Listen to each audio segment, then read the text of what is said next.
Hey guys, welcome back to the channel. Today we have the complete beginner's guide for Heavy Storm Shadow. If you find anything useful, consider hitting like and subscribe. Let's get straight into it. Let's start with the characters. There are 4 main characters in Heavy Storm Shadow. Each has their own unique activatable ability as well as a passive skill tree for you to unlock. Early on, you'll want to play a few runs with Sif, the starter character, as you will need a little bit of currency to unlock the others. I do recommend playing as Alicia or Cecil once you've unlocked them, however, as these 2 characters have much more potent abilities for early game. Alicia has the Kinetic Cut, which is a short-range cutting dash, and Cecil has the Ball Lightning, which has 5 charges and a very short cooldown. These abilities are really useful to have early game. The passive skill trees will take a bit of grinding to fully unlock, but these aren't really necessary skills to have even on the higher difficulty levels. There are 5 main weapons to equip for your runs here. All of these are usable in their own right. I like using the standard rifle for the high rate of fire, or the ricochet rifle for a bit of fun. You can, however, choose any weapon. All of them will work, even on the higher difficulties. This one is up to your personal preference. Next, let's talk about the advanced system passive tree you can upgrade between your runs using the meta currency. In the auxiliary tree, the first node will increase your currency gain at the end of each run. This will enable you to level a bit faster, so it's a good place to start. After this, however, I recommend upgrading the defensive skill tree first. This skill tree has a lot of really useful buffs for your character. Auto heal will allow some passive healing, more health and damage resistance is very useful, and there is even a revive in here as well.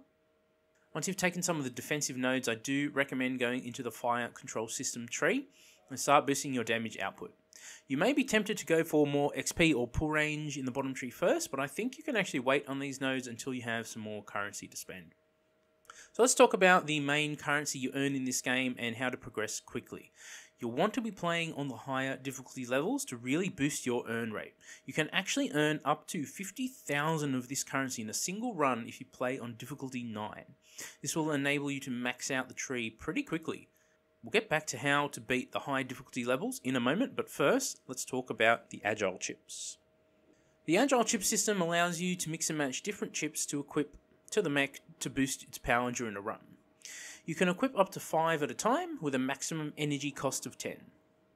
Let's talk about the early game first. Chips like Protective Field and Heat Sink can be good defensive choices. These chips are quite cheap. Wide coverage over here can be a really good choice for damage output early on. Sheltered Reload is a bit more expensive, but can be a good defensive choice as well. Enchanted Mecha is a great all-round choice as it buffs both damage output, HP, as well as giving an additional 100 energy. This is a great chip to use.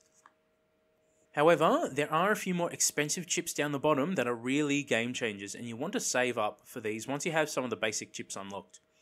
If you're going for a primary gun focus build, Glass Cannon and Modular Design are really incredibly strong when paired together. You might think minus 80 max HP sounds dangerous, but Modular Design makes you incredibly tanky even at low maximum health. This combination is extremely potent for gun focus builds. I do not recommend Burn Through though. Even though it sounds really cool, in practice it's actually not very strong. Only having the buff up for 1 second makes this chip kind of trash actually, and it's a huge waste of your chip currency. Instead, I recommend Rapid Recovery for any build that relies on using your energy reserves. This will enable you to end the overheating state very quickly, allowing you to boost around almost non-stop. If you pair this with Enchanted Mecha, Energy Storage, and something like Heat Sink, you will basically never run out of energy, especially when combined with some of the skills you can take during your run. There are plenty of other options in here, so try experimenting to see what kind of builds you can come up with. To grind these chips effectively, again, you'll need to play on the higher difficulty levels. You will get 12 chips per run at difficulty 9. Okay, so you've chosen a character and a weapon you like and have started to upgrade your passive skill tree a bit.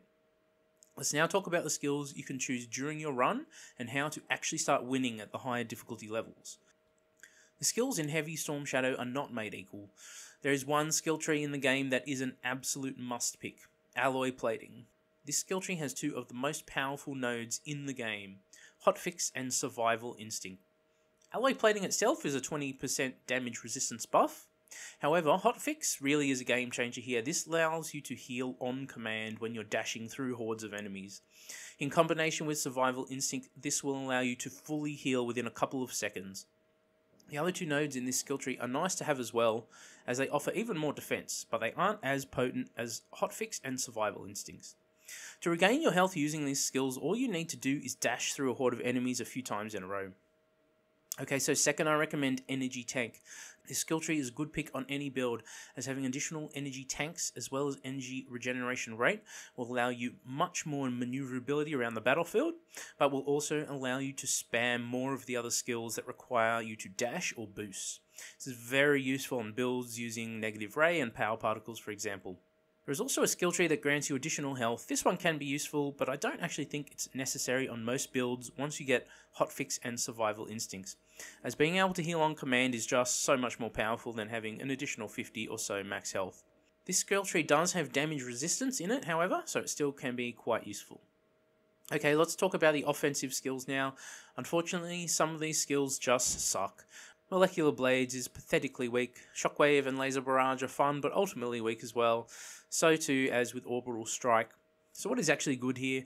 I recommend going one of two main routes, either a primary gun focused build, or a build that focuses more on the boost ability.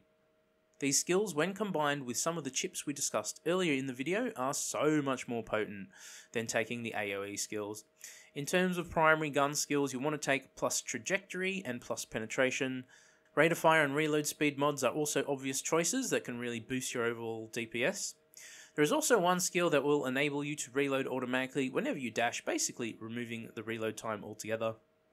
If you pair this with the glass cannon and modular design chips that we talked about earlier, and stack Hotfix on top of that, suddenly you're a glass cannon that can barely take any damage, and even when you do, you can heal it back off straight away. The other skills I recommend are boost-based skills, so Barge, Negative Ray, Power Particles, and even the one that allows you to burn the ground as you boost are all pretty useful. For this combo, the Supercharge ability is really great. This is in the Energy Tank tree. Add on the chips that buff your energy tanks and energy regen rate, and you'll be able to use these skills indefinitely. As long as there are enemies to kill, you'll gain more energy back than you are actually using. We have two videos on the channel showing off these two build types. I'll leave the links in the description if you want to have a deeper dive into how to build your character during a run. After a couple of runs with these builds, I think you will be able to take on the higher difficulty levels. If you complete a run on difficulty 9, you'll get between 40 to 50,000 advanced system currency as well as 12 agile chips to use. This will allow you to max everything out in your skill tree and the chip system much quicker than you otherwise would. And that's just about everything for the beginner's guide here today in Heavy Storm Shadow. This should really allow you to take on the high difficulty levels and absolutely stomp through this game. There are of course some other combinations of chips and skills you can take, however I do think these ones are the most powerful. If you found the video useful, please consider hitting like and subscribe to help our channel grow. With that, I hope you have an amazing, fantastic day.